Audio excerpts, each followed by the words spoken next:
How's it going, YouTube? PriscoYGO here, and it's a little late in the day, so you're probably seeing this on Thursday morning. Let me tell you something. I went to locals today. It was a casual night, so I wasn't expecting to see any meta, nothing crazy.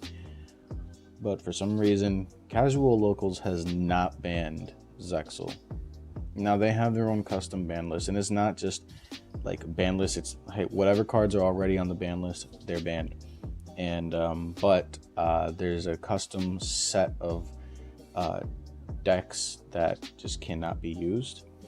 So like obviously the meta decks, Infernoble, Dragon Link, Eldritch, and decks that are like obviously extremely strong in a casual setting, such as Orchist and Zoo, stuff like that.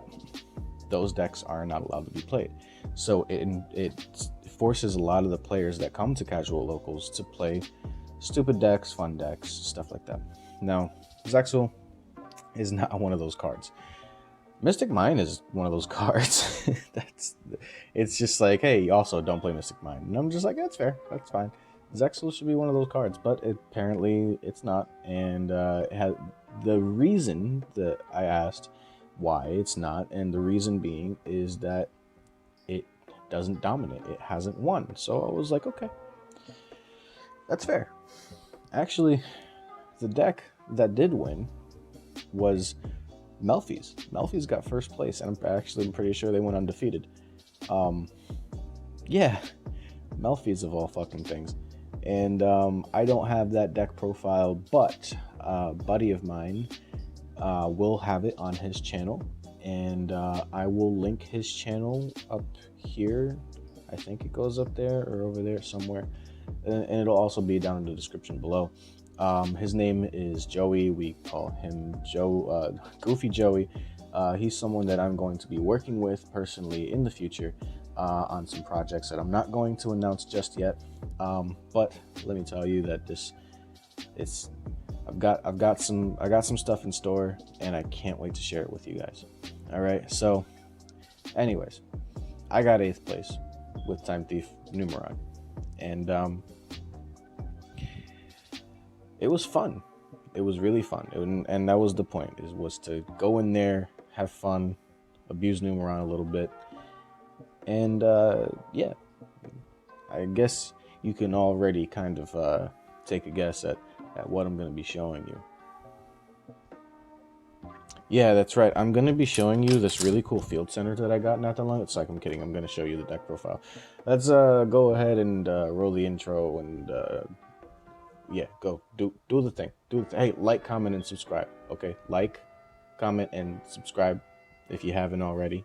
Okay, do the thing. I'll see you in a second. Without further ado, let's go ahead and get right into it. So we are running 3 copies of Winder. This is your Stratos main searcher / extender of the deck. Oh, that's kind of bright. Let's see if we can do something about that. Not bad. Lighting is a little funky now. Hold on. Alright, that seems a little bit better. So, anyways, yeah, 3 copies of Winder. Your main Stratos, and it's also an extender. We're also playing the 3 copies of Winder. Not Winder. Regulator. Sorry, this is Winder. Down here. 3 Regulator, this is your rescue rabbit of the deck. It also has another effect where it can summon itself out if an XYZ monster is destroyed by battle. It summons itself out from the grave, so that's pretty good. Next, we're playing 1 each of the ships. This one is an inherent DD Crow, and this one is got a unique effect that you contribute it during your opponent's battle phase, and your opponent takes the next damage that you take. It's pretty good. It came up a couple times actually. It actually comes up more often than you would think. Next, we are playing 3 copies of Numeron Wall. We are playing Numerons. It just generates way too much advantage, and it can be abused actually with Time Thief Perpetual. So yeah, it's pretty good. You can discard this card and you pretty much just activate Numeron Network directly from the deck, so it gets around Ash pretty well. Next, we are playing 3 copies of Summoner Monk. This is just another way for you to get into your regulator. It's also a good card to side out in certain games. If you're trying to like you don't care about hurting the consistency because you just want more blowout cards, which I'll show you what I'm running in the side deck too. Onto the hand traps, we are running 3 copies of Nibiru, as well as the 3 copies of Gamma with the driver. So that is it for the monsters.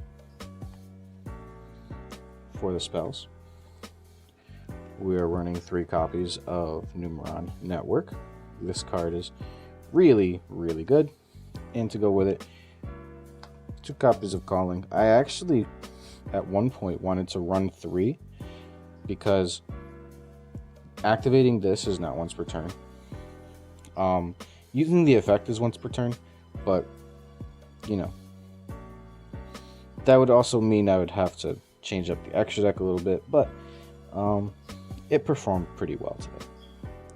Next, we are playing 3 copies of Memories of Hope because, you know, who doesn't want to fucking draw 4? On top of that, we are playing 3 copies of Time Thief Startup. It's just a good way for you to get cards out of your hand that you really don't want. It can act as an extender, so you can go into Redoer. Inherently, it's a neg 1, but its graveyard effect is also like +2 from doing the math right. So it's not too bad. We're also playing 1 copy of Hack. This card actually protects our XYZ monsters from being targeted and destroyed by your opponent's card effects on the turn they're summoned, so that comes up more often than you'd think. And we're also playing 3 copies of XYZ Import. We're not playing Generation Force in this one, so we're also not playing XYZ Block and the other counter traps, or the other generic XYZ cards, because this is just good on its own. If it comes up, then, you know, it can really, really force out some negates, or you can use it in a chain with something else to just interrupt your opponent and not let them have access to certain cards. And then rounding off the spells, we're playing 1 copy of Called by the Grave. This actually came up quite a lot. I didn't think I was going to be seeing it that often, but it came up. Alright, now we're playing 2 copies of Flyback and 2 copies of Retrograde. I thought about just running this at 1 for space, but 2 actually was pretty good. And then to round off the traps, we are running 3 copies of Infinite Impermanence. So that's it for the main deck. Pretty good, pretty solid. Don't think I would change too much about it. But for the extra deck, we're playing 2 copies of Time Thief Redoer, as well as 2 copies of Time Thief Perpetua. I don't think I need to explain these cards. If you're, been watching my channel for a while, you know what they do. I know why you're here, and you obviously know that they are my babies. Next, we're playing 2 copies of number 1, 2 copies of number 2, 2 copies of number 3, and 1 copy of number 4. Number 4 only ever gets made if we have Memories of Hope in hand and we want to get the extra card. Other than that, it really doesn't get played. We also have the 1 Zexal, and then for the links, we're running 1 Umaraj, 1 Megaclops, and 1 Omega. So that is it for the extra deck. And before anybody asks, the sleeves that I am running are the OCG Asia Championships sleeves. They're not for sale. You can only get them in the OCG. I just happened to buy mine online. I spent quite a lot, and I put some Dragon Shield clear magic size sleeves, standard size sleeves, whatever you want to call them, to just protect them because I spent so much money on them. I don't want them to get messed up. For the side deck, we are playing 3 copies of Cosmic Cyclone. I actually didn't side this at all, even though I had a couple of back row matchups. I didn't really feel the need to use this because the other cards that I'm playing in here just kind of did what I needed them to do a little bit better than this did. We were playing 3 copies of Sphere Mode. Also, didn't get used at all today. Weren't too many like build-a-board decks that were out there today. 3 copies of Dark Ruin or more. I sided these in at one point, and it didn't get used.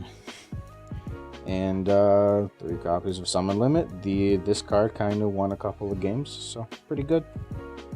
And then for the one-ofs, 1 pink, 1 Feather Duster, 1 Red Reboot. Most of the time I found myself siding these cards in more than anything else, and they definitely helped quite a lot.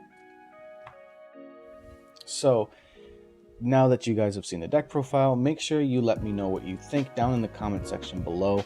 If you want to see that Melfi deck profile, go ahead and go to Goofy Joey's channel.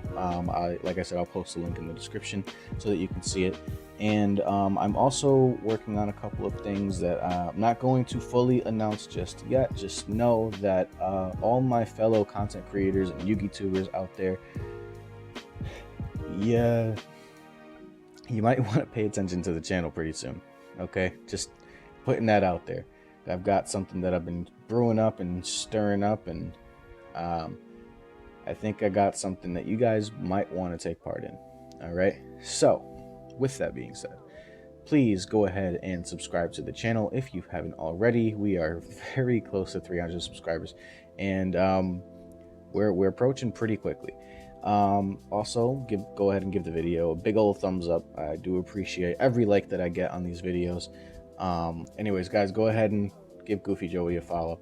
Make sure you subscribe to the channel, leave a big old thumbs up, tell me your thoughts, and I'll be signing out for the night. Peace out. I love you all. Deuces.